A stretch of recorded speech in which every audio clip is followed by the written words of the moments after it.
Coming up next on The Hunt for the Sandow.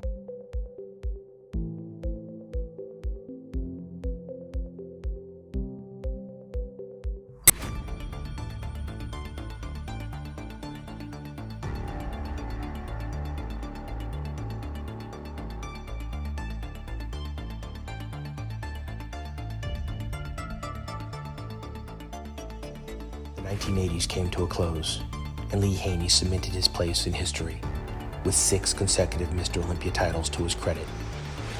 1990 would be a year of headlines and surprises. In February, Mike Tyson would get knocked out by Buster Douglas. It's the fight! I don't know, he's got him again! Oh, nice uppercut by Buster Douglas! Look at this! He's knocked Mike Tyson down! Freedom fighter and civil rights activist Nelson Mandela was finally free after 27 and a half years in jail. A day of remarkable events, some violence, and a day of historic change as Nelson Mandela stepped into the African afternoon a free man for the first time in more than 27 years. The Persian Gulf War breaks out as Iraq invades Kuwait. At 2 a.m. local time on August the 2nd, Iraqi troops crossed the border into Kuwait, and its army of just 20,000 men. The British Prime Minister, Margaret Thatcher, would resign. Ladies and gentlemen, we're leaving Downing Street for the last time after 11 and a half wonderful years. Blockbuster movies like Goodfellas and Dances with Wolves brought in millions of dollars. Never rat on your friends, and always keep your mouth shut. As far back as I can remember, I always wanted to be a gangster. Does he speak English? I don't know, sir. Who are you?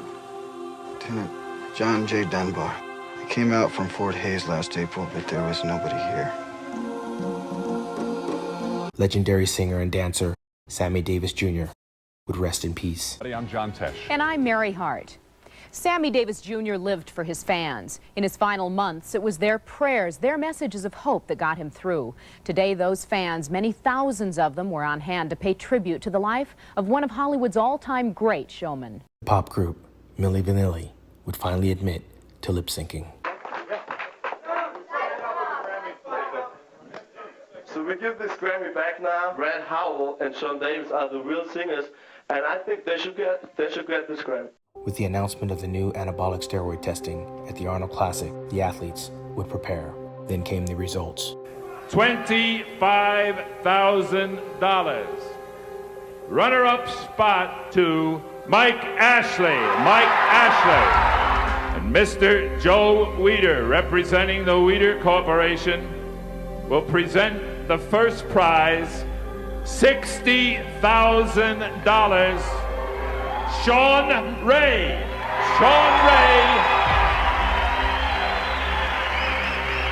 the champion of second annual Arnold Schwarzenegger Classic. And just like that, the contest was over. The athletes would get back to work, the fans would fly back home, and then 4 days later, the other shoe fell.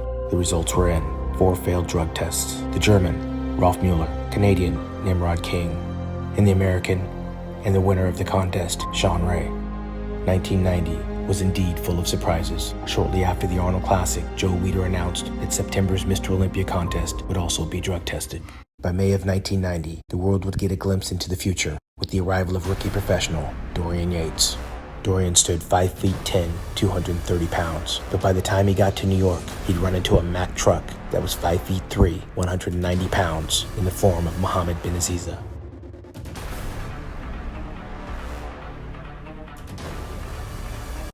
By the summer of 1990, Congress toughens its stance with the Anabolic Steroid Control Act. Mr. Olympia contracts come in. Lee Haney's the first to sign. Dumbbells. Come on. Reps 12 to 15, just as I said. We're doing rhythmic. David and I did explosive movements. Now we're using the dumbbell in a rhythmic way. Okay, we got it? All right, baby. September of 1990, Joe Weider had learned from the mistakes of the Columbus, Ohio Arnold Classic and would get the drug tests back before the contest. That day would become known as the blackest day in bodybuilding, as some of the world's biggest names were on the list.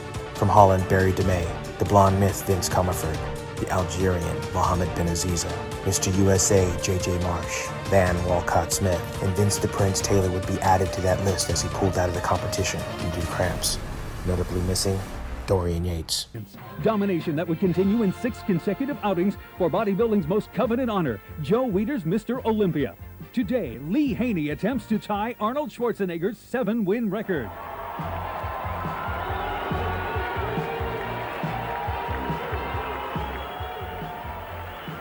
With the world's best professional bodybuilders, including last year's runner-up Lee Labrada, who's out to win it all today.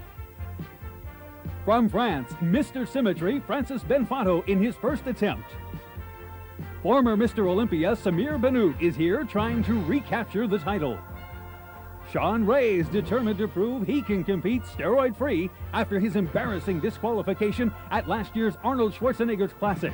Reigning champion Lee Haney is back. His goal this year is winning his 7th consecutive victory. Rich Gaspari is tired of placing second to Lee, so he's setting his sights on placing number 1. At 245 pounds, Mike Christian will be the heaviest man in the contest. He's hoping it's enough to win this year. Then 3 newcomers. There's superstar Eddie Robinson, who will carry his fan appeal and massive physique onto the Olympia stage for the first time. Then Frank Hildebrand from Germany in his first pro contest. And Jean Favre, last year's amateur world heavyweight champion from Switzerland. Also, Mr. Ripped, Bavarian muscleman Andreas Munzer, who made his Olympia premiere last year. And bodybuilding's mad dog, the mighty Mike Quinn. If it's not his massive muscled physique, then sheer intimidation is what will win it for him today.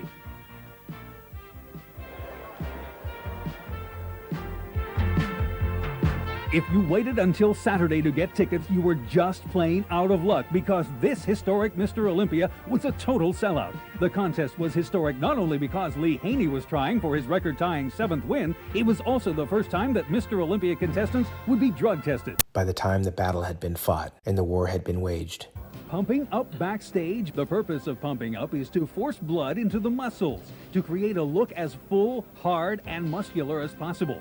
Some bodybuilders pump up more than others. Sergio Oliva used to pump up for a full 2 hours before going on stage. Most bodybuilders nowadays only pump up for 10 or 15 minutes, since overpumping is a good way to flatten out on stage. But when you watch competitors at the level of the Mr. Olympia, you get the feeling that they're pumping the weights as much to relieve the incredible nervous tension they're inevitably feeling as anything else. The top 6 pose down.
Coming off a failed drug test and a 13th place Mr. Olympia finish. The announcement in 3rd place. Well,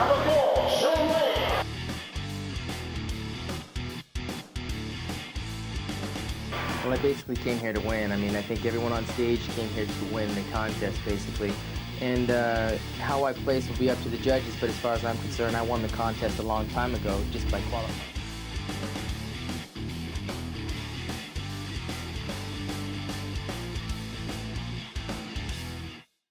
And then there were 2, a repeat of 1989 in Rimini, Italy. One Lee would rise, another Lee would fall. I feel that I should win because I epitomize the package that they're looking for now. This is the new era of bodybuilding, and the emphasis is on the lines and you know, the style of the physique rather than just on freaky mass. You know, mass is a part of bodybuilding, of course, but not to the exception of everything else. And I think that I combined a real good package. I've been working on it really hard. I've brought up a lot of weak points, and I think that I'm presenting a real good package.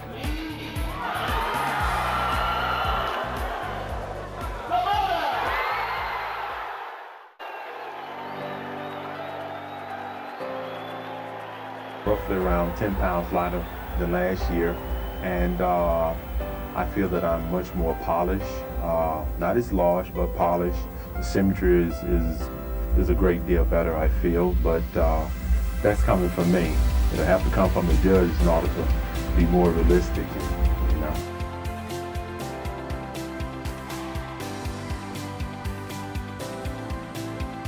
And with the announcement, Lee Haney ties the record with 7 Mr. Olympia championships with Arnold Schwarzenegger and sets the record with 7 consecutive victories. What's it feel like, 7 in a row? Fantastic. I'm on top of the world now. I just thank God that I now have a place in history, and that's wonderful. That's more than anybody could ever hope for.